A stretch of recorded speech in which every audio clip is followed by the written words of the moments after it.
ناظرین السلام علیکم، میرا نام ہے گل حمید اور آپ دیکھ رہے ہیں معلومات عامہ۔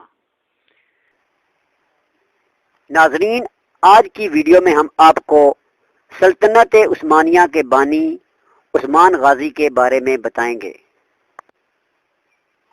جن کی ولادت 1258 عیسوی میں ہوئی اور ان کے والد کا نام تغرل تھا۔ محترم ناظرین، اگر آپ نے ابھی تک ہمارے چینل کو سبسکرائب نہیں کیا تو اسی ویڈیو کے نیچے سرخ رنگ کے بٹن سبسکرائب پر کلک کر دیں اور ساتھ ہی بیل کے آئیکن کو بھی دبا دیں۔ اس سے یہ ہوگا کہ ہماری ہر آنے والی نئی ویڈیو آپ تک بآسانی پہنچ جائے گی۔ تو چلیے دیکھتے ہیں آج کی ویڈیو، ہمارے ساتھ رہیے۔ سلطنت عثمانیہ مسلمانوں کی سب سے زیادہ مضبوط اور سب سے زیادہ عرصہ تک قائم رہنے والی سلطنت تھی۔ اس کی حدود 3 براعظموں تک پھیلی ہوئی تھی۔ سلطنت عثمانیہ کا ہر نیا بننے والا حکمران اہم خصوصیت کا حامل ہوتا تھا، جو سلطنت کی مضبوطی اور رعایا کی خوشنودی کے لیے مؤثر اقدامات کرتا تھا۔ خدا نے سلطنت عثمانیہ کے تمام حکمرانوں کو بے پناہ صلاحیتوں سے نوازا تھا، جنہوں نے اس کی شان و شوکت کو عروج تک پہنچا دیا تھا۔ سلطنت عثمانیہ کے پہلے امیر عثمان غازی تھے۔ عثمانیوں کے آباء و اجداد دراصل کردستان میں رہنے والے چرواہے تھے۔ جب چنگیز خان نے ان کے علاقوں پر حملے کیے تو یہ وہاں سے ہجرت کر کے التغرل نامی شخص کی قیادت میں موجودہ ترکی کے علاقے اناطولیہ میں آ گئے۔ اس وقت یہ قبیلہ 100 خاندانوں اور 400 گھڑ سواروں پر مشتمل تھا۔ اس علاقے میں اس وقت سلجوکیوں کی حکومت تھی، جو ترکین نسل تھے۔ اس وقت سلجوکی حکومت شدید زوال پذیر تھی۔ سلجوکیوں نے عالم اسلام کو الپ ارسلان جیسے بادشاہ دیے تھے، جنہوں نے صرف 15,000 کے لشکر کی مدد سے رومیوں کے 1 لاکھ جمع افیر کے لشکر کو شکست سے دوچار کر دیا تھا اور رومیوں کو اپنا باج گزار بنا لیا تھا۔ مگر سلجوکی حکومت 2 مختلف حکومتوں رومیوں اور تاتاریوں سے نبرد آزما ہونے کی وجہ سے دن بدن زوال پذیر ہوتی جا رہی تھی۔ جب التغرل اپنے مختصر سے قبیلے کے ساتھ اناطولیہ پہنچے تو یہاں 2 مختلف گروپوں میں جنگ جاری تھی۔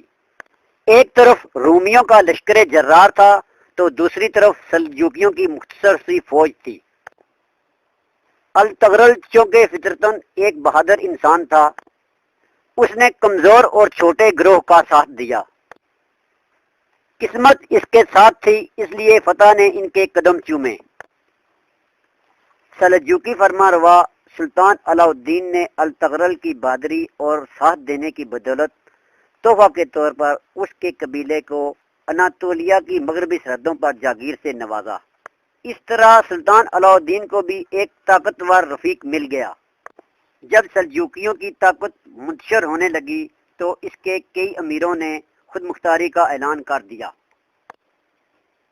لیکن ان مشکل حالات میں التغرل نے سلطان علاء الدین کا ساتھ دیا اور ساری زندگی اس کا وفادار بن کر رہا اور ہر معرکے میں علاء الدین کے شانہ بشانہ لڑتا رہا۔ 1258 عیسوی کا سال عالم اسلام کے لیے ایک بدترین سال تصور کیا جاتا ہے، جب تاتاریوں نے عروس البلاد بغداد پر حملہ کر دیا تھا۔ اس سال ہلاکو خان نے بغداد پر حملہ کر کے اس شہر کو صفحہ ہستی سے مٹا دیا تھا۔ مسلمان عورتوں اور بچوں کو غلام بنا لیا گیا، جبکہ مردوں کو قتل کر کے ان کی کھوپڑیوں کے مینار بنا دیے گئے۔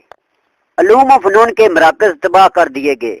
علماء کرام کو قتل کر دیا گیا۔ یہ ایسی تباہی تھی کہ ہر شخص یہ سوچنے پر مجبور تھا کہ اب مسلمان پہلے جیسا عروج کبھی نہ حاصل کر سکیں گے، لیکن تقدیر کو کچھ اور منظور تھا۔ اسی سال یعنی 1258 عیسوی میں التغرل کے ہاں ایک لڑکا پیدا ہوا جس کا نام عثمان رکھا گیا۔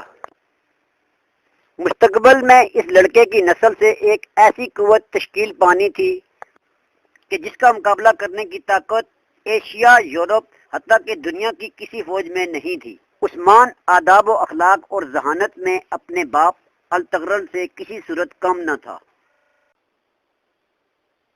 عثمان نوجوانی کے دنوں میں ایک بزرگ کے پاس علم حاصل کرنے جایا کرتا تھا۔ ان بزرگ کی ایک نہایت ہی حسین و جمیل صاحبزادی تھی جن کا نام مال خاتون تھا۔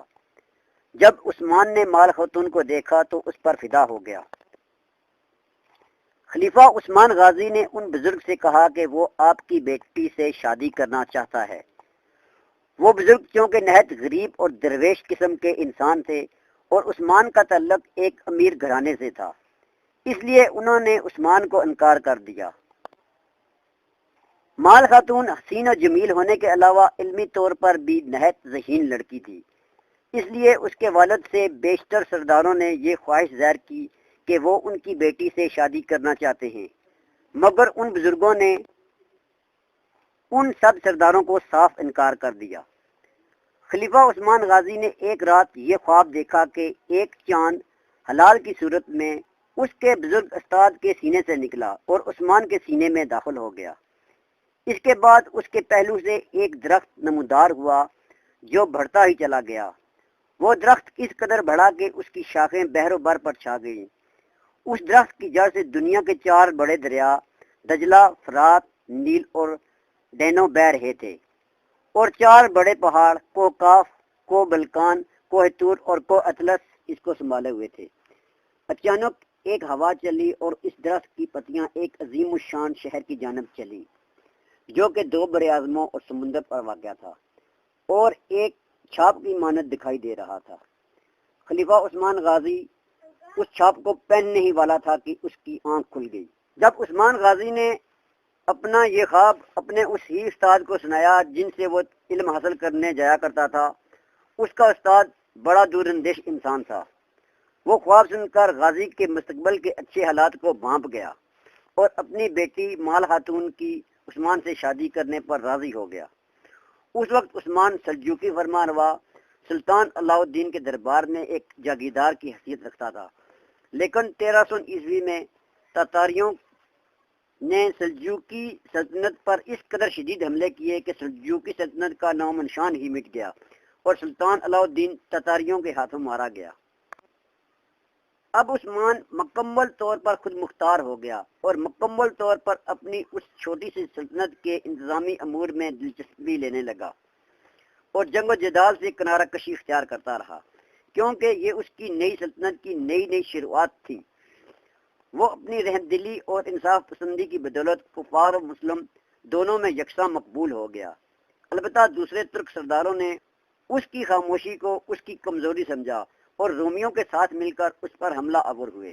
عثمان کے اس پہلے مارکے میں اس کو خدا نے فتح سے ہمکنار کیا اور متعدد قلعے فتح کر لیے، اور کیون حصار کے ایک مقام پر قسطنطنیہ کی فوج سے اس کا مقابلہ ہوا اور اس نے شاہ قسطنطنیہ کی فوج کو شکست سے دوچار کر دیا۔ اس کے بعد رومیوں کے کہنے پر تاتاری لشکر عثمان غازی سے لڑنے کے لیے آمادہ ہو گیا۔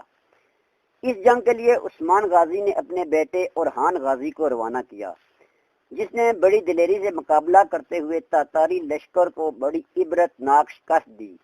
رومی سلطنت کے کئی علاقوں کو فتح کرنے کے بعد عثمان نے بروسا شہر کی جانب پیش قدمی کی اور اس شہر کا محاصرہ کر لیا۔ یہ محاصرہ 10 سال تک جاری رہا، یہاں تک کہ عثمان کی موت کا وقت نزدیک آ گیا۔ عثمان نے اپنے بیٹے اورحان کو بلا کر وصیت کی کہ میری میت کو بروسا شہر میں دفن کرنا۔ اب یہ ایک بیٹے کا امتحان تھا۔ عثمان کے بیٹے اورحان نے بروسا شہر پر بڑی حکمت عملی کے ساتھ حملہ کیا اور جو کام اس کا باپ 10 سال تک نہ کر سکا تھا چند دنوں میں کر دکھایا۔ بروسا شہر فتح ہوا اور عثمان غازی کی تدفین اس شہر میں ہوئی۔ عثمان غازی نے اس سلطنت کی بنیاد نہایت نیک نیتی سے رکھی تھی اور اس کا مقصد اسلام کی تدریس و تجرید تھا۔ یہی وجہ تھی کہ اس کی سلطنت تاریخ کا ایک درخشاں باب بن گئی۔ اس کی تلوار ہر نئے بادشاہ کی کمر سے باندھی جاتی تھی اور یہ دعا کی جاتی تھی کہ اللہ تعالیٰ اس میں بھی عثمان غازی جیسی خوبیاں پیدا کرے۔ محترم ناظرین، یہ تھی ہماری آج کی ویڈیو۔ امید ہے کہ ہماری دیگر ویڈیوز کی طرح آج کی ویڈیو بھی آپ کو پسند آئی ہوگی۔ ملتے ہیں نئی ویڈیو کے ساتھ، تب تک کے لیے اجازت دیجیے۔ اللہ نگہبان۔